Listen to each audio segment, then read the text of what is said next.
You send a text. Nothing dramatic, nothing needy, just a normal message. Then an hour passes, 2 hours, 3. And right when you're about to accept that they're busy, you notice something. They've been online. Now the delay isn't just a delay anymore, it's evidence. Maybe they're losing interest. Maybe you said too much. Maybe they're replying to someone else while deliberately ignoring you. But then their message finally appears. Hey, sorry, just saw this. And somehow that reply makes you feel worse because they didn't just see it. So, what actually happened during those 3 hours? Let's be careful here, because a delayed reply can mean several completely different things. And if you choose the wrong explanation, you might push away someone who genuinely likes you, or keep chasing someone who enjoys your attention more than they enjoy you. First, 3 hours is not automatically a bad sign. I know that sounds obvious, but it stops feeling obvious when it's your message sitting there unanswered. People work, they drive, they nap, they get stuck in conversations. Sometimes they pick up their phone to answer, get distracted halfway through, and remember 4 hours later while brushing their teeth. We've all done that. The delay alone doesn't tell you much. What matters is how they return. Let's say you sent, "How did the interview go?" 3 hours later, they reply, "Sorry, today got chaotic. It actually went better than I expected. I was shaking before I walked in, though. How did your meeting go?" That person didn't just answer. They came back to the conversation.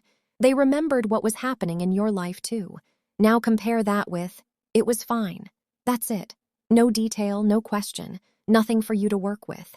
Those are technically the same 3-hour delay, but emotionally, they don't feel the same at all. One feels like a busy person returning when they have the space. The other feels like somebody opening the door 2 inches just to make sure you're still standing outside. That's the first thing to watch. Not just response time, response quality. Do they give you something real? Do they seem curious about you? Do they move the conversation forward, or are you doing all the lifting? Because a quick reply can still be lazy. Someone can answer in 10 seconds with LOL and leave you staring at your screen, wondering what you're supposed to do with that. Meanwhile, someone else can take 3 hours and come back with warmth, attention, and an actual desire to talk. Speed can feel like interest. Effort is a better sign. Now, yes, some people delay replies on purpose. They see the message, they want to respond, they may even type something immediately. Then they stop and think, wait, is that too fast? They don't want to look excited. They don't want you to think they have nothing else going on. So they wait until replying feels safer. Maybe 30 minutes, maybe an hour, maybe exactly long enough to convince themselves that they now look relaxed and mysterious. This can come from attraction, weirdly enough. They like you, but they're scared of looking as though they like you. Maybe they've been told that replying quickly looks desperate. Maybe a friend said, "Don't answer yet, make them wonder." Or maybe they opened up too quickly in a past relationship and got hurt, so now they treat interest like a secret they're trying not to reveal. The problem is, when both people do this, texting turns into a silent competition. You took an hour? Fine. They'll take 2. They took 3? Okay. You'll leave them waiting until tomorrow, and suddenly 2 people who want to talk are sitting alone pretending they don't. That isn't confidence. It's fear wearing a cool outfit. There's another reason somebody might take 3 hours. They don't know what to say. This usually happens when the message is emotional. Maybe you texted, "I had a really good time last night, but you seem distant today. Is everything okay?" That's not a message everybody can answer while standing in line for coffee. Someone emotionally thoughtful might need a little time. They may want to understand what they're feeling before they reply. They might type something, delete it, walk away, then come back when they can answer properly. Taking time is not always avoidance. The important part is what they do after taking that time. Do they come back and address what you said, or do they glide straight past it? Because there's a huge difference between, "Sorry, I took a while. I didn't want to give you a rushed answer. I did have a good time. I've just had something personal on my mind." And, "Sorry, I fell asleep. What are you doing?"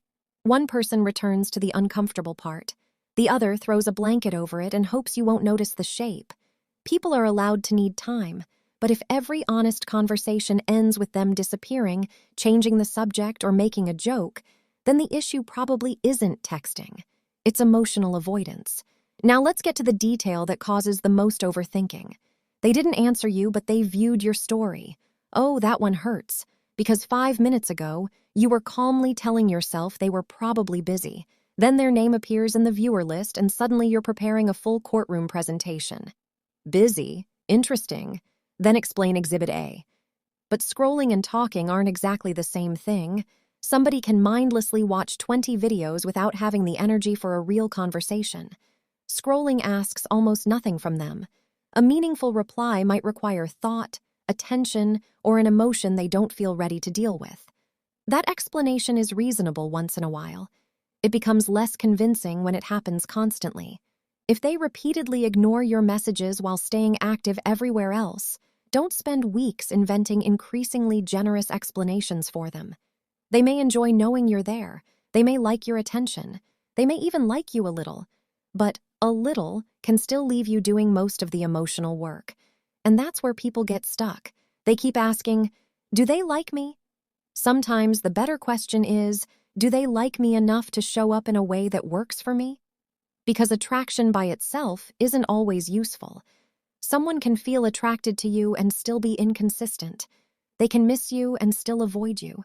They can care about you and still lack the maturity to build anything steady. Feelings matter, but behavior is what you actually have to live with. Now, while you're analyzing them, something else is happening. You're rereading your own message. Maybe it sounded too eager. Maybe the joke wasn't funny. Maybe you should have waited longer before sending it. You tell yourself you won't check your phone again. Then you check it 12 seconds later like something major could have changed. And slowly their silence becomes a judgment on you. That's the dangerous part. Not the 3 hours, the story you build inside those 3 hours. If someone's attention has been inconsistent from the beginning, your mind may become unusually focused on getting it back. When they're warm, you feel relieved. When they disappear, you feel anxious. Then they return, and the relief feels so strong that you mistake it for closeness. But relief and closeness aren't the same thing. Sometimes you don't feel deeply connected to a person. You feel deeply affected by their unpredictability. That hot and cold pattern can make an ordinary connection feel intense. You spend so much time thinking about what they mean that it starts to feel as if they must mean a lot. And maybe they do. But anxiety can create its own version of chemistry. So what should you do when 3 hours pass? Honestly, nothing dramatic. Don't send, okay, I get it. You do not, in fact, get it.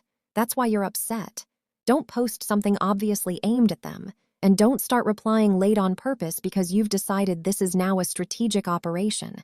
Answer when it feels natural, not instantly because you're scared they'll disappear again. Not 6 hours later because you're trying to teach them a lesson. Just naturally. Then zoom out.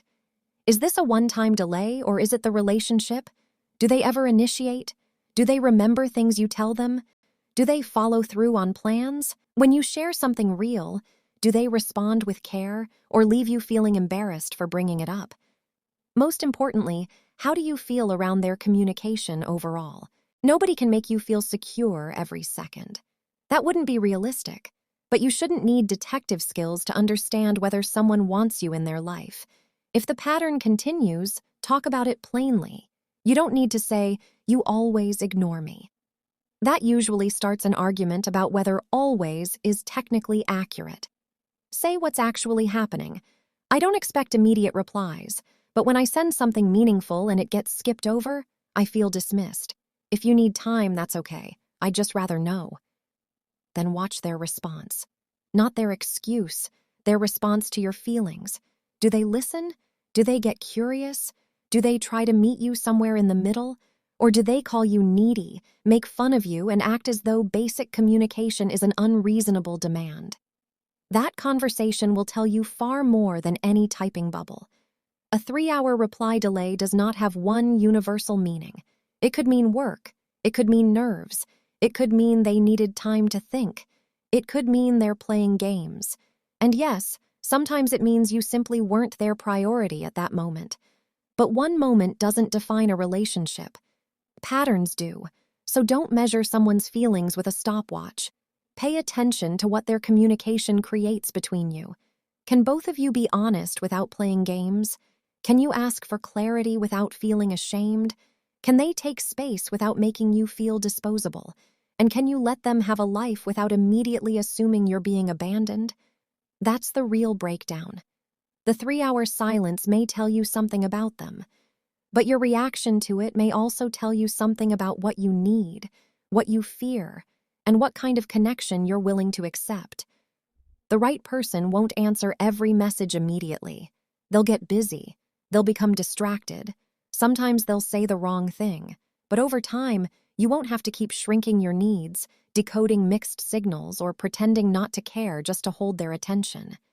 Because a good relationship doesn't mean you never wait for a reply. It means the waiting doesn't constantly make you question whether the relationship is real.